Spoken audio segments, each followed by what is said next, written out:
Cette vidéo est sponsorisée par Shilton, la marque de vêtements à l'esprit rugby. Plus d'informations en fin de vidéo. Salut l'équipe, c'est le Baliste. Aujourd'hui, on se retrouve pour un nouvel épisode de Rétro Rugby. On va revenir sur l'un des matchs, si ce n'est le match le plus brutal de l'histoire du rugby. Je parle bien évidemment du deuxième test des Lions britanniques face à l'Afrique du Sud en 2009. Pour ceux qui ne situent pas trop ce que c'est que cette équipe des Lions britanniques, je vous mets un lien de ma vidéo qui parle de ce sujet. Donc ça a pas mal vieilli parce que c'était la 3e vidéo de la chaîne.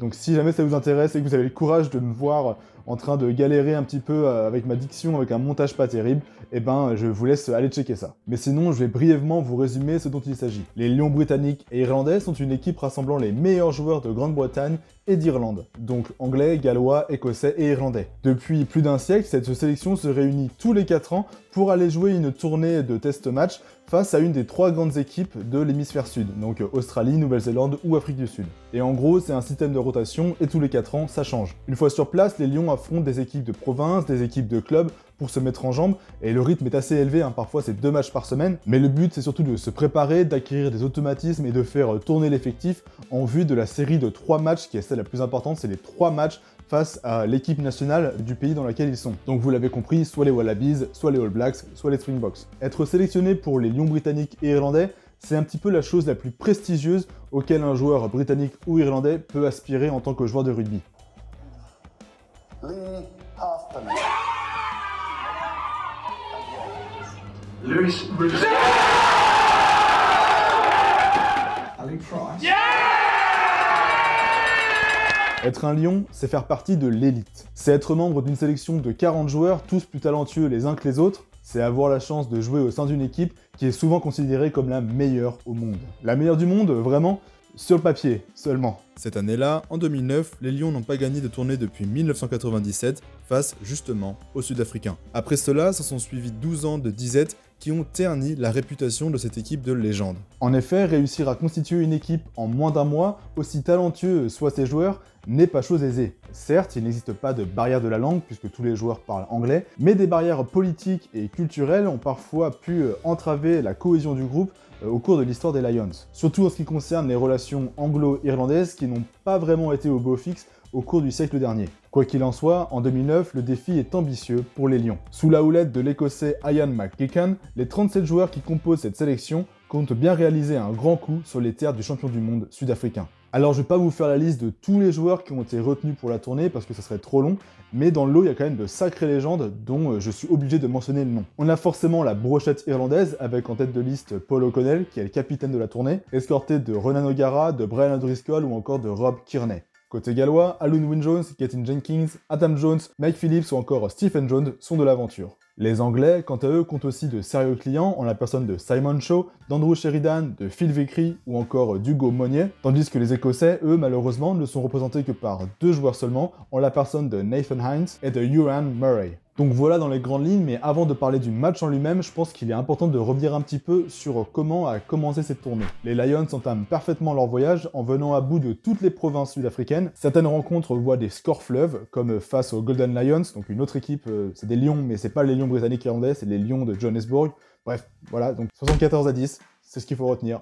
Une grosse branlée. Mais d'autres parties, en revanche, s'achèvent dans la douleur pour les Lions britanniques, avec des scores très serrés remportés sur le fil, comme face aux Cheetahs ou face à la Western Province. Mais ces rencontres ne sont qu'un tour de chauffe avant l'apogée et le clou du spectacle de cette tournée, la série de 3 test matchs face aux Springboks. Et le premier match, justement, va être une douche froide. Impuissants pendant une majeure partie du match, pris à la gorge par l'agressivité des Sudaf, les hommes de McGeechan ne se réveillent que trop tard pour espérer renverser le cours de la rencontre. Déçus et frustrés, Britanniques et Irlandais le savent, pour remporter la tournée, il faut impérativement gagner le second test pour pouvoir s'offrir une finale lors du 3e match. De leur côté, les Springboks, galvanisés par cette première victoire d'entrée, savent que les Lions vont tout miser sur ce second test. Dans les 2 camps, la tension monte au cours de la préparation de ce second match. Les 2 équipes sont prêtes à en découdre, et ce, quel qu'en soit le prix à payer. La rencontre aura lieu le 27 juin 2009 au Lotus Versfeld de Pretoria et sera arbitrée par le français monsieur Christophe Berdos, le tout devant 50 000 spectateurs. L'heure est venue pour moi de vous présenter les compos engagés pour ce match. Côté Springboks, Ntawarira, Duplessis et Smith sont en première ligne, poussés par la légendaire paire Botha-Matfield. En 3ème ligne sont alignés Burger, Spies et Smith, et la charnière est composée de Duprez et de Pinard. Au centre, De Villiers et Jacobs tiennent le milieu du terrain, Habana et Petersen occupent les ailes tandis que François Stein couvre l'arrière. Côté Lyon, on a une première ligne 100% galloise avec Jenkins, Rees et Jones. En deuxième ligne, les rugueux Shaw et O'Connell ont pour tâche de faire le sale boulot. En troisième ligne, l'anglais Croft est accompagné des Irlandais Wallace et Islip.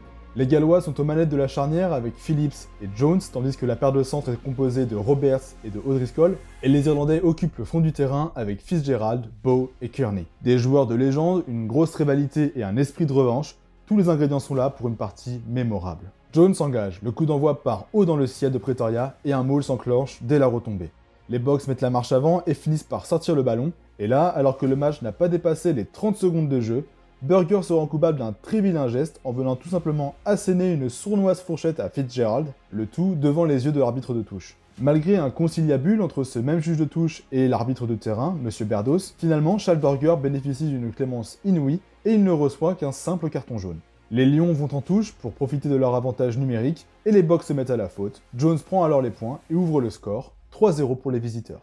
Les Britanniques ne cachent pas leurs intentions de jeu en ce début de partie et Kearney amorce une belle relance. La charnière galloise inverse alors habilement le jeu pour aller gagner l'ailier Bow sur les extérieurs et qui n'a aucun mal à déposer Bakis Botha, le tout avant de remettre à Jenkins à son intérieur qui va alors déchirer la défense sud-africaine. Le soutien est là, mais un pilier reste un pilier et il loupe sa passe. C'est un premier avertissement sans frais pour les Sud-Africains et pour Matfield, visiblement irrité du début chaotique de son équipe, puisqu'il vient pousser O'Driscoll inutilement et ça même après le sifflet de l'arbitre. Un geste relativement anodin, mais qui visiblement n'est pas du goût de l'Irlandais et de son demi-mêlée, qui n'entendent alors pas se faire marcher sur les pieds. Même pas 4 minutes de jeu et la première échauffourée éclate déjà, révélatrice de la forte tension régnant sur la rencontre. Et au passage, on peut apprécier l'anglais parfait de l'arbitre français. After, both, a little fight. You start, and you restart. But the first is you. First penalty against you. C'est du niveau Brian is in the kitchen. La fébrilité qui habite les joueurs des deux équipes les pousse à commettre des erreurs. Sous pression, Pinard voit son dégagement contré, concédant une précieuse munition dans ses 22 mètres, tandis que Phillips, lui, est perturbé par la montée de Smith et Croft ne peut contrôler cette passe hasardeuse. Quelques minutes plus tard, les Lions sont de nouveau à l'offensive. Roberts puis Shaw gagnent la ligne d'avantage pour permettre à Phillips d'écarter sur l'aile droite. Jones fixe Jacobs et délivre un superbe offload à la limite de l'interception pour son arrière, et en éliminant ainsi deux défenseurs, un espace se crée pour les Lions. Kearney se retrouve alors à jouer un 2 contre 1 et d'une malicieuse feinte de passe, l'Irlandais file dans l'embut. 10-0, les Britanniques entament la partie de la meilleure des manières. Une nouvelle fois mis sous pression par les attaques adverses, les Sudaf parviennent cependant à remettre la main sur le ballon, et ça grâce à un grattage salvateur de Bismarck Duplessis, et il leur en faut pas plus pour se relancer, parce que sur la pénale touche, Duprez combine simplement mais efficacement avec Petersen, qui est venu de son aile au cordeau pour aller s'engouffrer dans la zone de fracture et ouvrir le score de son équipe. Sur ce plan axial, on comprend que Duprez, le demi-mêlée, fait un gros travail de fixation, et puisque les défenseurs impliqués dans la touche sont en retard, c'est Wallace, l'Irlandais, qui décide de venir défendre sur lui, et il va du coup laisser la porte grande ouverte pour Petersen, qui n'a alors plus qu'à tracer sa route. Pas démonté pour autant, les Lions repartent à l'attaque de plus belle. Phase après phase, ils parviennent à progresser, bien aidé par les départs au ras de Mike Phillips d'abord, puis du troisième ligne David Wallace ensuite. Le ballon est finalement envoyé au large, mais O'Driscoll ne parvient pas à contrôler la passe que lui adresse son centre Roberts. Monsieur Berdos revient alors à l'avantage et Jones rajoute 3 nouveaux points en face des poteaux. 2 minutes plus tard, sur sortie de mêlée, Duprez adresse une magnifique passe au pied pour Petersen, encore lui. L'ailier pousse alors au pied et Stein ramène Fitzgerald dans son embut sous les acclamations de la foule. Mêlée à 5 donc, et encore une belle occasion pour les Sud-Africains. Mais les Lions réagissent de la plus belle des manières en poussant leurs adversaires à la faute, et ça pour le plus grand bonheur de leurs supporters, venus en nombre pour l'occasion. Les contacts se font rudes, Simon Shaw est coupable d'un plaquage haut sur son vis-à-vis, mais François Stein manque la transformation, et les locaux sont toujours menés de 8 points. Le combat se poursuit, sur les plaquages qui marquent durement les corps, mais également au sol où les hommes en rouge parviennent à récupérer plusieurs munitions, comme sur ce contre-ruck, ou sur ce grattage opportun de Brian O'Driscoll. De nouveau, grâce à une pénale touche, les Lions partent à l'attaque des 22 Sudaf, mais une erreur d'imprécision fait perdre le ballon à Kearney, et ces fautes dommageables s'accompagnent d'un lancer pas droit de Rees 2 minutes plus tard. Cela commence à faire beaucoup d'occasions manquées pour les visiteurs, mais encore une fois, ils parviennent à récupérer un turnover, et O'Driscoll, le magicien, met son compatriote Fitzgerald sur orbite avec cette passe à l'aveugle et sur un pas, s'il vous plaît. Ça chauffe pour les Box qui s'acharnent en défense malgré les assauts répétés de leurs adversaires. Et dans le même temps, Matt Field en profite pour asséner de généreux coups de casque dans les rucks, mais impuissant devant l'acharnement défensif de ses adversaires, Jones se résout alors à taper un drop en face des poteaux pour éviter de sortir bredouille de cette action. Et il crée alors le break, 16-5, 11 points d'écart pour mettre les Bucks à distance. Mais cela n'est pas de nature à calmer les partenaires d'Abana qui vient découper Tomibo sur le renvoi avec un plaquage qui vaudrait sûrement jaune aujourd'hui, on va pas se mentir. Dans la foulée, les Sud-Africains manquent eux aussi une touche sur un lancer pas droit et rendent la possession aux Britanniques. Seulement, les Lions vont se mettre à la faute sur une obstruction. La pénalité est lointaine, mais Stein la passe et va alors sonner la fin de cette première mi-temps assez hachée. Afrique du Sud 8, Lions 16. La seconde période s'ouvre sur une longue séquence de jeu au pied, de laquelle les Lions sortent victorieux grâce à la botte de Kearney qui va trouver une superbe touche dans les 22 adverses. Mais heureusement pour eux, les Bucks parviennent à se dégager sans trop de problèmes et le match continue. Les deux équipes ne se découvrant que très peu, jusqu'à ce qu'Abana ne remonte un avion lancé comme un ballon. Non, ne remonte un ballon lancé comme un avion, pardon. Jusqu'à ce qu'Abana ne remonte un ballon lancé comme un avion, et il va s'écraser entre Jenkins et O'Driscoll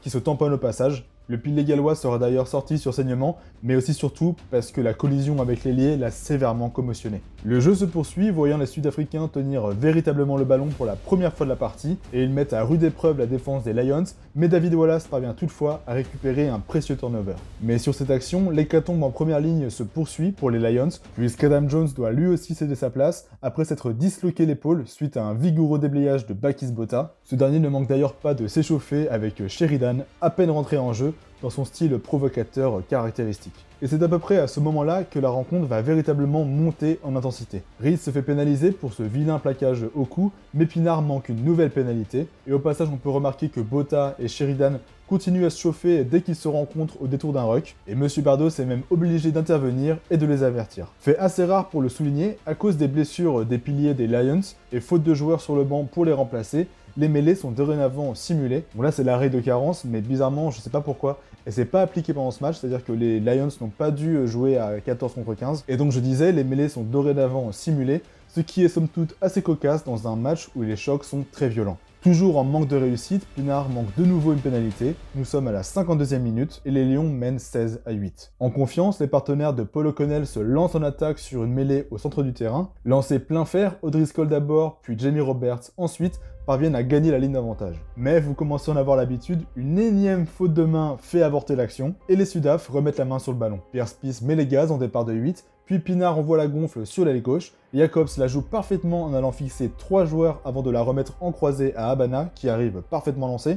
Mais cependant, malgré la bonne avancée, l'Afrique du Sud concède un nouveau turnover, et on en reste au statu quo. À la 60e, Smith se met à la faute en talonnant le ballon à la main dans un ruck, et Stephen Jones rajoute 3 nouveaux points, 19-8, les Lions se détachent peu à peu et commencent à y croire. Sauf que c'est aussi à ce moment-là que rentre un homme qui peut tout changer, j'ai nommé Manestein, qui remplace le décevant Juan Pinard. Et en attendant, le jeu de massacre se poursuit, d'abord avec cette énorme percussion de Spies sur Robert, qui s'était pourtant vaillamment dressé devant lui, mais surtout avec cet impressionnant choc entre O'Driscoll et Rousseau. Alors je pense que l'Irlandais avait pour but initial de tenter l'interception, on voit qu'il est totalement focusé sur le ballon et qu'il se rend compte un peu trop tard que en fait c'est Rousseau qui va l'avoir. Quoi qu'il en soit, les images sont terribles et le colosse sud-africain, sévèrement commotionné, est forcé de sortir du terrain quand O'Driscoll, lui, bien que sonné également, regagne péniblement sa place. Ah bah ouais, à l'époque, il n'y avait pas de protocole commotion, c'était un petit peu au petit bonheur la chance et au bon vouloir des médecins présents sur le terrain. En attendant, la partie continue et les Sud-Africains vont mettre à profit l'incroyable pointe de vitesse de Bryan Abana. Suite à une mêlée, Pierre Spies et Duprez enclenchent une 89, donc un relais entre le 8 et le 9. Le demi de mêlée porte le ballon tandis que plusieurs options s'offrent à lui. D'abord, à son intérieur, on a Spies qui vient de faire la passe et qui est disponible. Et on a aussi François Stein, le puissant arrière sud-africain qui se propose avec une course inversée pour venir au ras de la ligne, tandis que dans le dos, Manestein, lui, ouvre des solutions au large. Mais surtout, ce qu'il faut remarquer, c'est Abana qui est venu de son aile opposée et qui attend le dernier moment pour surgir. Pris par les courses de Stein et de Spies, mais surtout par la bonne fixation de Duprez qui porte le ballon jusqu'au dernier moment, les Lions ne s'aperçoivent que trop tard du danger que représente la gazelle Abana, et l'ailier signe un véritable exploit en déchirant complètement la défense britannique pour aller inscrire le deuxième essai de son équipe. 15-19, le match est relancé alors qu'il ne reste que 17 minutes à jouer. Cet essai a galvanisé les Bucks qui montent d'un cran leur agressivité, ce qui leur permet d'arracher des ballons précieux à leurs adversaires avec des contre-rucks ravageurs. Pris par cette marée verte, les Lions se mettent logiquement à la faute et en confiance, les locaux jouent vite la pénalité pour profiter de leur domination physique, mais ils vont cependant finir par perdre le ballon. Sentant que la rencontre peut basculer d'un côté comme de l'autre, Jones enclenche une relance assez audacieuse de ses propres 5 mètres, une initiative qui va être récompensée d'une pénalité. Les visiteurs ont alors l'occasion de se redonner un petit peu d'air dans cette fin de match irrespirable, mais l'ouvreur gallois va cependant manquer la pénale touche et redonner le ballon au Sud-Africain, offrant un précieux ballon de relance à François Steyn qui tente le petit par-dessus. Et même si Roberts parvient à récupérer la gonfle, Berdos sanctionne sévèrement les Lions alors que le plaqueur reste pourtant dans la zone de plaquage. Contrairement à Pinard, Steyn lui ne tremble pas et passe la pénalité. Plus qu'un point ne sépare alors les deux équipes. Sur le renvoi, les Britanniques, en insufflant de la vitesse dans leur prise de balle et dans leur déblayage, parviennent à pousser eux aussi les Springboks à la faute. Jones passe facilement la pénalité et recreuse alors d'un poil l'avance de son équipe. Reboostés, les Lions redoublent d'ardeur et Paul O'Connell gratte un ballon crucial au centre du terrain, mais dès le prochain ruck, c'est cette fois-ci Brousseau qui remporte le turnover. Chaque ruck est désormais une bataille acharnée pour le garde du ballon et les soldats, meurtris par les durs affrontements, peinent de plus en plus à se relever. En manque de lucidité, Simon Shaw se rend coupable d'un vilain plaquage haut sur Mtawarira et les Boks choisissent la pénale touche. La touche est contrariée et les Britanniques parviennent à mettre l'attaque sud-africaine sur le reculoir dans un premier temps, mais les charges assez dévastatrices de Spies et de Steyn remettent leur équipe dans l'avancée. Asphyxiée, la défense rouge se redéploie mal dans la largeur, Jacobs envoie la gonfle sur la droite pour aller profiter des espaces béants en bout de ligne, et le ballon atterrit dans les mains de Fourie. Le centre traverse littéralement O'Gara et résiste au retour de Bow et de Phillips pour aller aplatir en coin. Après plusieurs passages à la vidéo, le verdict tombe. Malgré les commentaires chauvins de Sky Sports, no try. Fourie aplatit bel et bien le ballon avant de passer en touche. Impérial au pied, Manestein transforme malgré l'angle très fermé. Afrique du Sud 25, Lions britanniques et irlandais 22, les Springboks passent devant pour la première fois de la partie. Condamnés à l'exploit, les visiteurs tentent de jouer le tout pour le tout, mais Shane Williams se fait sévèrement découper par Brousseau et ses partenaires sont obligés de se consommer en nombre dans le regroupement pour conserver le ballon. Malgré tout, les hommes du sélectionneur Ian McGeechan progressent. Andries Baker est alors pénalisé pour un plaquage haut sur Jones. La pénalité, bien que lointaine, passe entre les perches. Égalité, 25-25 alors qu'il ne reste plus que 3 minutes à jouer. Quelques secondes après le renvoi, Jacobs parvient à déchirer la défense avant d'être repris de justesse par Shane Williams. Solidement campé dans les 40 mètres des Lions, les avant-box travaillent leur adversaire au corps dans l'espoir de le pousser à la faute, tandis que les deux Steyn se placent eux dans l'axe pour un potentiel drop. C'est Manestein qui finit par être servi, mais l'ouvreur va manquer son coup. Kearney tente alors une relance, puis dégage loin devant avec un énorme coup de pied qui fait reculer Steyn. Le Sud-Africain et son pied de mammouth répliquent à son tour, et O'Gara, qui vient de récupérer la gonfle, semble indiquer à son ailier qu'il va tenter une chandelle. Sûrement encore un peu secoué par sa rencontre avec Fourie quelques minutes plus tôt, et passablement aveuglé par le bandeau qu'il a sur la tronche, l'Irlandais calcule mal sa course, ou en tout cas il hésite, et il déséquilibre du press dans les airs. La faute est flagrante, et M. Berdos siffle logiquement. La pénalité est alors située à 55 mètres en face des poteaux, le temps réglementaire est écoulé, et Manestein se sent la taper. L'ouvreur prend son temps, se concentre, et frappe. Le cuir file dans les airs, droit devant, et franchit les perches. Le verdict est cruel pour les Lions, 28-25, ils viennent de perdre la série dans les dernières secondes. C'est une nouvelle défaite pour cette équipe qui comptait bien sur cette tournée en Afrique du Sud pour redorer son blason. Mâchés, frustrés, épuisés et meurtris, les hommes de Ian McGeechan tentent de se remobiliser en vue du troisième test pour sauver leur honneur. Et ce troisième test, je ne vais pas vraiment en parler parce que les Lions vont facilement venir à bout d'une équipe d'Afrique du Sud largement remaniée, mais par contre j'aimerais revenir sur le discours d'avant-match du sélectionneur écossais Ian McGeechan, parce que c'est un discours qui est assez populaire en fait dans le rugby outre-Manche et qui est considéré en fait à nos jours comme l'un des plus émouvants de l'histoire du rugby. Donc là, ce que je vous propose, c'est de vous le montrer. Je mets juste les sous-titres et je vous reprends après. I've said there's nothing to play for. It's a dead series. Mind you what Gat said on Wednesday. I think we've everything to play for. Because today will determine what we are. It will say everything about us. And the biggest thing about what you earn in this jersey is a respect and a reputation. And to any person, that's the biggest thing you can ever have. For what you do and what you stand for.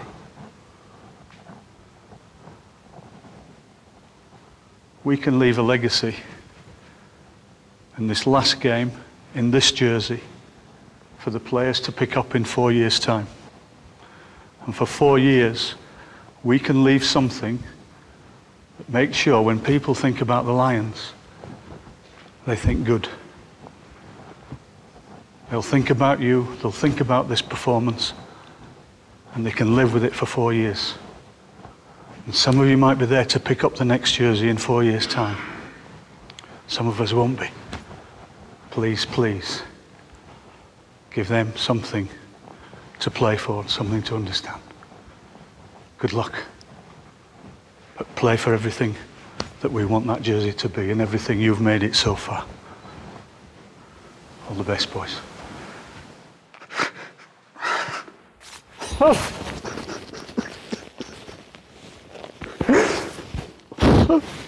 on, it's all right. Go on. Go on. It's all right. It's all right.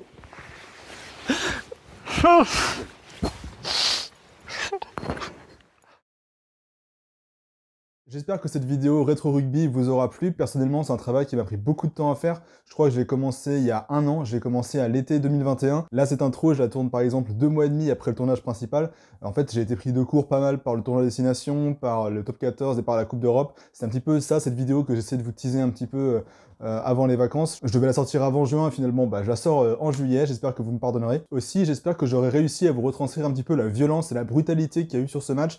Je pense que là, comme j'ai accéléré des passages, que j'ai coupé aussi dans le match, forcément, on se rend pas forcément compte. Mais si vous regardez le match d'une traite, je vais vous mettre un petit lien dans la description, vous vous rendrez compte que sur chaque ruck, il y a des tentatives de meurtre. Et c'est quand même un match qui est assez intéressant à regarder, même s'il y a beaucoup de fautes de main, etc., qu'on a vu, qui ont haché pas mal le cours du match. Dans l'intensité, c'est un des plus gros matchs que j'ai jamais pu voir. Et donc si ça vous a plu, comme d'habitude, abonnez-vous, lâchez un pouce bleu, écrivez-moi un commentaire, ça me fait toujours plaisir d'interagir avec vous dans l'espace commentaire. En ce moment, je sens qu'il y a des choses qui commencent à frémir du côté de la chaîne, donc j'essaie de pousser à mort pour en profiter et pour capitaliser un petit peu avant la Coupe du Monde, parce que c'est mon objectif principal. Mais je vais vous en reparler un petit peu plus, parce que là, cet été va être synonyme de grands changements pour la chaîne, parce que j'arrive à la fin de mes études, donc j'ai pas mal d'annonces à vous faire. Et pour conclure la vidéo, je vais vous parler de Shilton, qui sponsorise cette vidéo. Donc Shilton, comme vous le devez le savoir, c'est une marque qui est ancrée dans l'univers du rugby. Ils ont une gamme assez énorme de plein de styles différents. Polo, chemise, pantalon, un peu plus streetwear aussi, vous avez. Donc il y en a pour tous les goûts. Franchement, n'hésitez pas à aller voir sur leur boutique, il y a forcément un truc qui va vous plaire. En plus, grâce à mon code, vous avez 10% de réduction. Donc franchement, c'est une bonne affaire. Et il y a souvent des soldes en plus, donc n'hésitez pas à regarder régulièrement sur le site et à utiliser mon code. C'est comme ça que vous allez soutenir la chaîne. Donc un grand merci à Shilton qui sponsorise pas mal de vidéos et qui me fait confiance depuis un petit moment déjà. Moi, je vous souhaite de bonnes vacances. Bye Lovali.